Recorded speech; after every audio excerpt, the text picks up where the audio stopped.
Tervetuloa Korintias TV pariin. Tässä on Mikko Erola ja Daniel Hentilä. Mikko, iskit komeat tehot tänään. Mitäs peli maistuu? Peli maistui ihan hyvin, että me pelattiin hyvin mun mielestä joukkueen, varsinkin siihen alkuun. Lopussa pääsi ehkä vähän peli karkailemaan ja se meni yksin neppailuksi, mutta muuten meni ihan hyvin koko joukkueelta. Mitäs tää sää vaikutti tähän peliin? Tää on aika kova. Ei sää nyt vaikuttanut, tässä on jo pitkään treenattu ulkon koko kevät ja on pelattu näissä olosuhteissa aikaisemminkin. Et en huomannut ainakaan itse mitään eroa.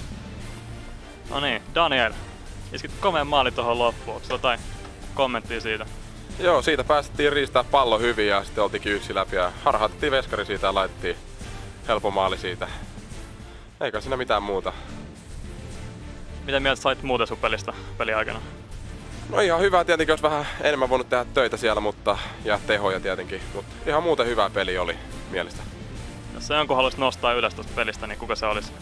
Ja kyllä se täytyy olla tää Sidu koiranpentu Linna, että laittoi siellä komeat tehot. Se on pelannut hemmetin hyvin tässä lähiaikoina ja tekee maaleja hulluna. Okei, kiitos. Kiitos.